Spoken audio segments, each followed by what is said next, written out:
Now, in order to set your engine at top dead center, on top of your gearbox, which is back here, where you can see your gearbox mechanism,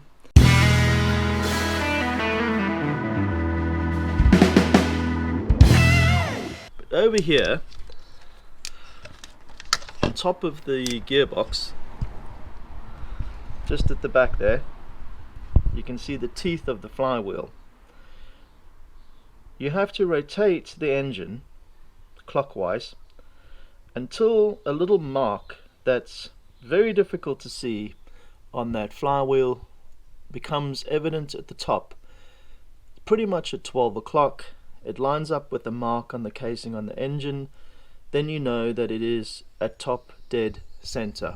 It's important that the engine is at top dead center because you need to make sure that your timing is not going to go off.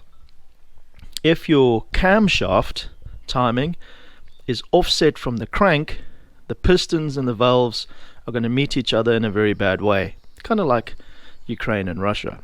On the front of your pump over here, there's a pulley behind this plastic casing. Now, just inside that space over there, where you can see the pink mark, there will be a notch appearing in that gap on that pulley when your engine is at top dead center.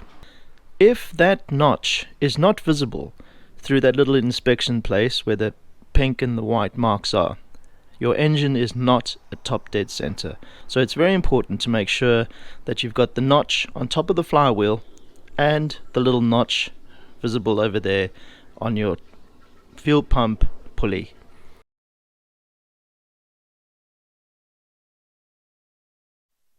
Now, in order to rotate your engine, you need to first make sure that your van is in neutral and the handbrake is on. Additionally, I would recommend putting chucks or chocks behind your rear wheels and make sure that you have the belly pan off underneath the engine. Now, what I usually do is I put my van on my little ramps, which gives me enough space to get in underneath. That will give you more than enough space to get in underneath your engine. And as you can see, I've got all my wires and all my connections disconnected because I'm chasing leaks and more wiring issues, which actually are related to the leaks, not the wiring, because oil and coolant has got into the plugs and that's fouling up the running of the engine. In order to rotate your engine, you're going to need a 27mm socket and the biggest breaker bar that you have. Now, a breaker bar is a tool like that. I have these in a couple of varying lengths, primarily because I use them to undo the wheel bolts. If you don't have a breaker bar that's at least 3 feet long, I would recommend that you get one, because that is going to go onto the bolt over there and you're going to be able to rotate the engine until you get it to top dead center. It's always useful having somebody help you with this, but I'm hoping that my marks are still on my engine and I will be able to spot these. Failing that, I will have to grab a family member or a stranger off the street. Either way, somebody that's got good eyesight. So what you do is just put your 27mm socket on there, and then you can just turn the engine as simply as that. Obviously, the longer your breaker bar, the more leverage you have and the easier it is going to be to turn your engine. Right, so in order to see the markings on the back of the fuel pump pulley, you need to remove this little plastic cover. You're just going to need a 13mm to remove the 2 bolts. There's one at the back over there and there's one on the front over here, and then you can take that little plastic cover off. So I'm just going to do that right now. That's one bolt, and the other one is at the back. Taking this cover off won't affect your pump timing, and obviously taking your radiator off gives you amazing access to the front of the engine.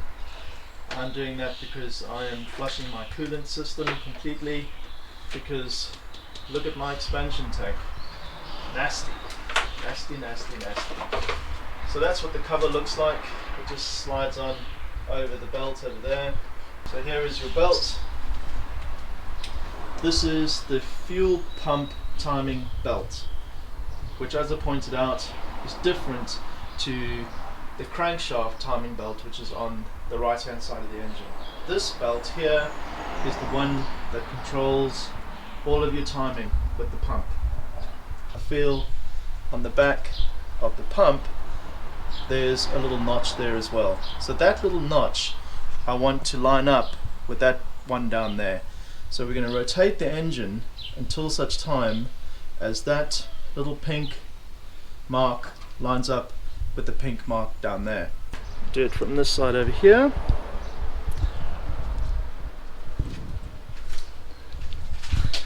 So there's the pink mark over there and the pink mark lower down. So we're going to rotate the engine with this shorter breaker bar. Okay, well, slowly enough. And then what we'll do is we'll keep an eye on those two marks and try and get them to line up. There's just a very slight mark over there where the pink is, and it's got to line up with that pink one over there. So if you could rotate the engine for me, please.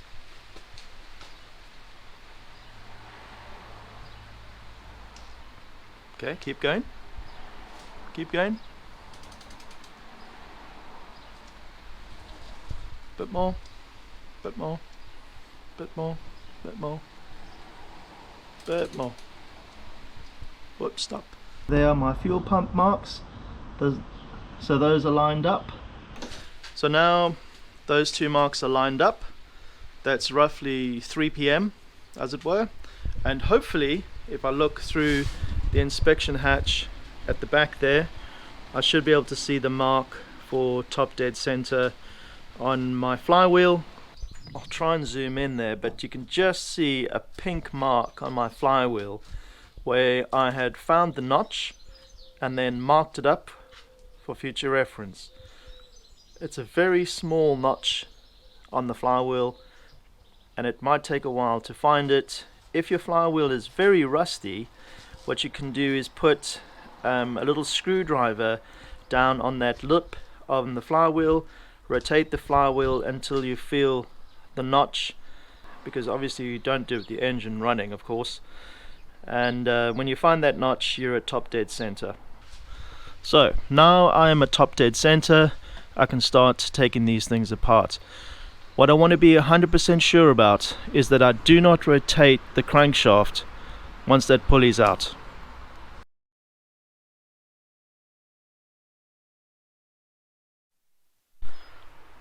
And now that I've got everything lined up, I've got my notch at the top of the flywheel, I've these two notches lined up.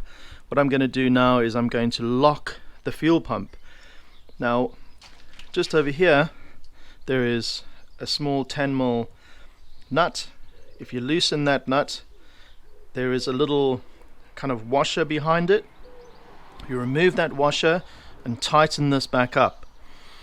That will lock the fuel pump and therefore the camshaft in place. You do not want this side moving at all. By locking this, you prevent the camshaft from moving.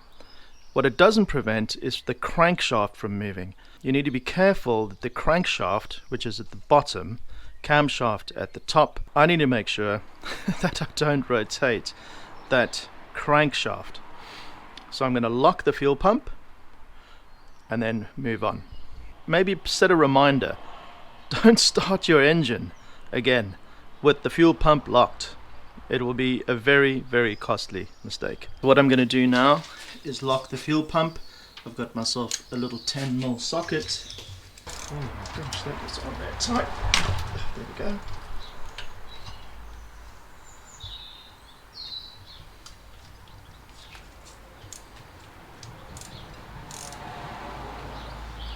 So this is the little washer. So now with that off, I'm just going to nip this back in like that. Now the fuel pump is locked, it won't rotate, which means that my pump timing will stay where it was. Very, very important.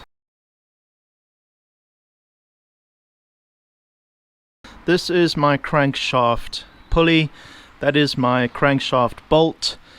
I know that I need to replace that 27mm bolt. What I'm going to do now, I'm just going to mark the bottom of this pulley now, so that I know what position it needs to be in, because the little white mark that was on there before is not at 6 p.m. So I'm going to just mark this off now with some pink nail polish. So now I know that needs to be at the bottom. Once again, why I'm doing this is because I need to get to the water pump and I need to get to the other timing belt, which is behind these pulleys at the back behind this plastic cover. And to replace that timing belt, I need to make sure that the crank and the cam are timed correctly. So that is why I'm putting these markings on here, because I've got to take all of this off. And then when I put it all back together again, I'll also be putting my air conditioning compressor pump back in, which I had a bit of a problem with, and then I will regas my aircon system.